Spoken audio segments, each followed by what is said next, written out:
தமிழ்நாட்டிலே மத பிரச்சனையை மத கலவரத்தை உருவாக்குவதற்காக பாஜக தொடர்ச்சியாக முயற்சி செய்து வருகிறது.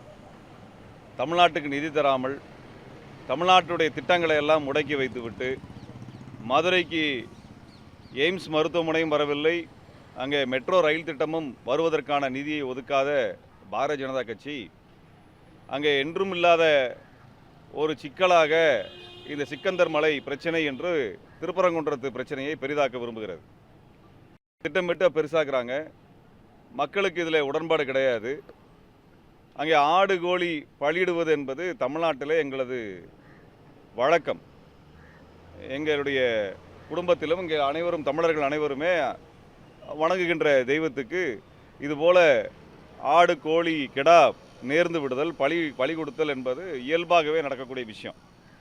தமிழர்களுடைய வணங்குகின்ற முறையில் தமிழர்களுடைய இந்த இறைவணக்க முறையில் இந்த பலியிடுதல் என்பது மிக இயல்பாக அதோடு சேர்ந்த ஒரு நடைமுறை. ஆனால் இன்றைக்கு பாரதிய ஜனதா கட்சி என்ன சொல்லுதுன்னா, இந்த ஆடு கோழி பலியிடுறது, பலியிடுறது, கடா வெட்டுறது அப்படிங்கிறதெல்லாம் கொச்சையாக இழிவுபடுத்துகிற மாதிரி பண்ணுறவங்கெல்லாம் முட்டாள் அப்படின்னு பேசுகிறாங்க.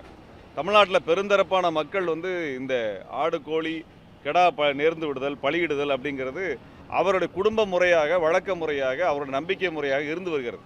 இப்போ தமிழ்நாட்டு மக்களினுடைய நம்பிக்கையின் மேலே இவ்வளோ தூரம் இழிவாக கொச்சைப்படுத்துகின்ற விதமாக, தமிழர்களை கொச்சைப்படுத்துகின்ற விதமாக ஏதோ ஆடு கோழி பலியிடுறவங்கெல்லாம் தமிழர்கள்லாம் முட்டாள் அப்படின்னு சொல்லி பேசக்கூடிய ஒரு திமிரான ஒரு பேச்சை பிஜேபிக்காரங்க பேசுகிறாங்க.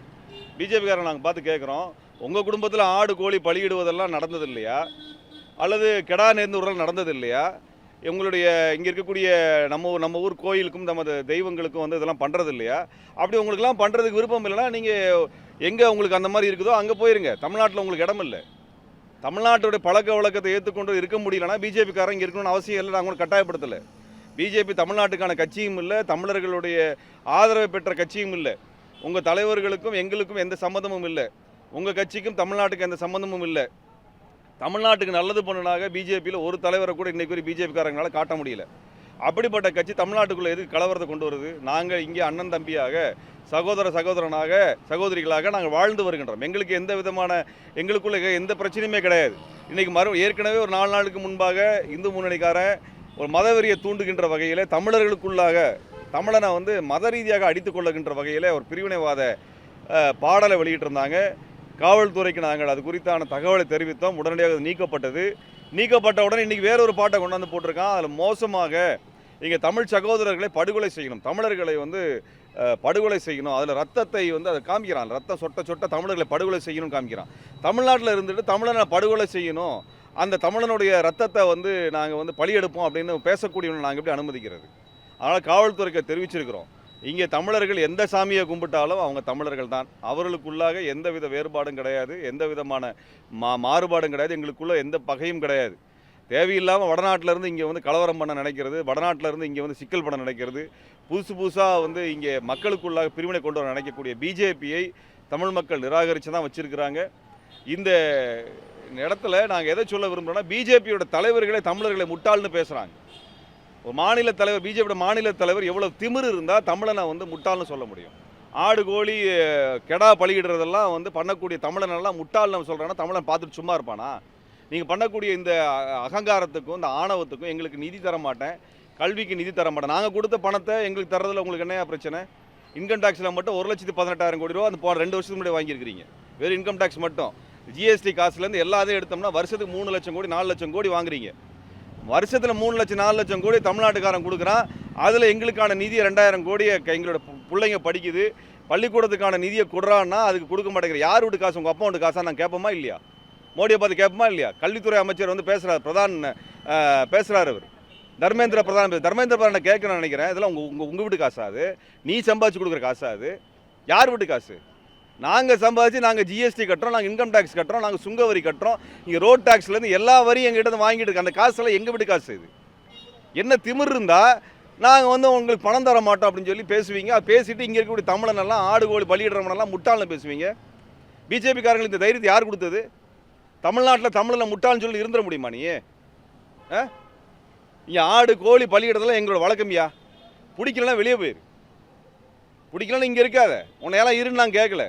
எங்கள் ஊரில் இருந்துட்டு எங்கள் வழக்க முறையை, எங்கள் குல முறையை, எங்கள் குலசாமிகளை நாங்கள் படையிலிடுற முறையை, எங்கள் குலசாமியை கும்பிட்ற முறையெல்லாம் நீ வந்து முட்டாள்தனம் பேசுவியா? என்ன திமிரு உனக்கு? இதே முறையை இந்த ஆடு கோழி பலியிடுற தடை சட்டம் கொண்டு வந்ததுக்காகவே ஜெயலலிதா மேயர் ஆட்சி இழந்தாங்க. அது வரலாறு, தமிழ்நாட்டு வரலாறு. எவ்வளவு திமிர் இருந்தால் இந்த பாரதிய ஜனதா கட்சியினுடைய யாருங்க பேசுனது, ராமசீனிவாசன் எப்படி பேச முடியும்? என்ன என்ன இது என்ன உரிமை இருக்கிறது? என்ன உங்களுக்கு என்ன அருகதை இருக்குது முதல்ல தமிழ்நாட்டில் பேசுறதுக்கு? ஒரு கவுன்சிலர் சீட்டு வாங்குறதுக்கு முடியாத ஒரு கட்சி அது. ஒரு எம்எல்ஏவை நேரடியாக நீ வாங்க முடியாத ஒரு கட்சி. நீ தமிழர்கள் எல்லாம் வந்து முட்டாள்னு பேசுவீங்களா? தமிழர்களை பார்த்துட்டு சும்மா இருக்கக்கூடாதுங்க. நாங்கள் தமிழர்களுக்கு வேண்டுகோள் வைக்கிறோம். தமிழனை மத ரீதியாக பிரிக்கிறது, ஜாதி ரீதியாக பிரிக்கிறது, தமிழனை உணவு என்ன நாங்கள் வந்து அசைவம் எடுத்தால் அது என்னையா தப்பு? அசைவம் எடுத்தால் குடல் ஜீரணம் பண்ணுதில்ல. குடலுக்கு உடம்புக்கு முடியலன்னா அது வெளியே துப்பிடும். உடம்பு ஏற்றுக்கிறத நாங்கள் சாப்பிட்றல எங்களுடைய பழக்கம், எங்களோட நம்பிக்கை, எங்கள் முன்னோர்கள் நம்பிக்கை. தமிழர்களுடைய நம்பிக்கையான அந்த ஆடு கோழி பலியிடுதலை வந்து யாராவது கொச்சப்படுத்தி பேசினா பார்த்துட்டு சும்மா இருக்க மாட்டோம். பிஜேபிக்காரங்க எச்சரிக்கிறோம். தமிழனை முட்டாள்னு சொல்கிறதும், இந்த எங்களுடைய பழக்க வழக்க முறையை, எங்களுடைய வணங்குகின்ற முறையெல்லாம் இழிவுபடுத்துறதையெல்லாம், எளிய மக்கள் இழிவுபடுத்துறதையெல்லாம் தமிழர்கள் பார்த்துட்டு சும்மா இருக்க மாட்டாங்க. காவல்துறைக்கு அதை வந்து புகார் கொடுத்துருக்குறோம். இதற்கு மேலே தமிழ்நாட்டுக்குள்ளே திமிரா பேசுறது, ஹோட்டலில் போய் உட்காந்துட்டு ஹலாலான்னு கேட்கறது, அது நாங்கள் முடிவு பண்ணுறேன். உனக்கு பிடிக்கலாம் வெளியே எங்கே போய் நீ வந்து ஒரு ஐயராத்து கடையில் போயிட்டு நீ கறி சாப்பிடு. உன்னை யார் வேணான்னு சொன்னா? இல்லை சங்கரமடத்தில் போய் கேளு, கறி இருக்கான்னு போட சொல்லி கேளு. உன் சனாதன முறைப்படி ஆடு மாடு வெட்டி அங்கே சாப்பிட சொல்லு. இங்கே நாங்கள் இத்தனை வருஷம் சாப்பிட்ருக்கோம், எங்களுக்கு என்ன பிரச்சனை? உனக்கு பிடிக்கலன்னா சாப்பிடாத. உனக்கு தான் மாட்டு சாணி இருக்குது, மாட்டு கோமியம் இருக்குது, குடிச்சிட்டு போக வேண்டியதானே. உன்னை யார் கேட்டா இங்கே வந்து அசைவம் சாப்பிட சொல்லி, கறி சாப்பிட சொல்லி எவன் கேட்டான்? உன்னை யார் பிரியாணி சாப்பிட சொல்லி எவன் கேட்டமா? ஆடு கோழி பலியிடுறது முட்டாள்தானமாவா? நீ காரி தீம்பியா? நீ அசை ஹோட்டலில் போய் சாப்பிடுவியா? நீ இங்கே தமிழர்களுக்கு எந்த விதமான மத வேறுபாடும் கிடையாது. எங்களுக்கு பாண்டியர்கள் காலத்திலிருந்து இங்கே இஸ்லாம் இருக்கிறது.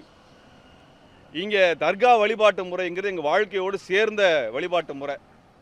உமரப்புலவர் வந்து சீரா புராணத்தை ஏற்றினார். அதுதான் வந்து நபியுடைய வரலாறை தமிழில் எழுதிய புராணம். அது அந்த ஊரில் எல்லா ஜாதிக்காரங்களும், நீ சொல்கிறியே அந்த தமிழர்கள் இந்துக்கள்னு சொல்கிறியே, அவங்க எல்லா ஜாதிக்காரும் உமருங்கிற பெயரை அவர்களது குழந்தைக்கு வச்சுக்கிறாங்க. இது இங்கே இருக்க வழக்க முறை. இங்கே இருக்கக்கூடிய தர்காவுக்கு சந்தனம் கொடுக்கறது வந்து தமிழர்களுடைய முறை. அது வந்து இஸ்லாமியர்கள் கொடுக்கறது அல்ல, பிற சாதிக்காரர்கள் கொடுக்கறது, பிற சமூகத்துக்காரர்கள் கொடுக்குறாங்க. அப்போ தமிழ்நாட்டுக்குள்ளே நாங்கள் அண்ணன் தம்பியாக இருக்கிறோம், அக்காள் தங்கையாக இங்கே உறவு இருக்கிறது, மாமன் மச்சானாக உறவு இருக்கிறது. இதற்குள்ளாக நடுவில் நுழைஞ்சி நீ இந்த வெறியேற்றுற மாதிரி பாட்டை போடுறது, ஆளை கூட்டி பேசுறது, தர்காவி இடிப்பேன் பேசுறது, ராஜா பேசக்கூடிய இது மாதிரி இழிவான விஷயங்கள், அல்லது ராமசீனிவாசன் பேசுகிற மாதிரி தமிழனை முட்டாள்னு சொல்கிறலாம் பார்த்துட்டு தமிழ்நாடு அமைதியாக இருக்காது.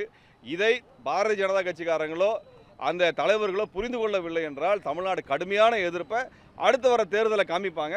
அதுக்கு பிறகு பாரதிய ஜனதா கட்சி என்ற ஒரு கட்சி தமிழ்நாட்டில் இருக்குமா என்பதை தமிழர்கள் முடிவு செய்வார்கள். இப்படிப்பட்ட தமிழனை கொச்சப்படுத்துறது, இழிவுபடுத்துகின்ற வேலையை இனிமேலும் தமிழர்கள் அனுமதிக்க மாட்டார் என்பதை நாங்கள் தெரிவித்துக் கொள்கின்றோம்.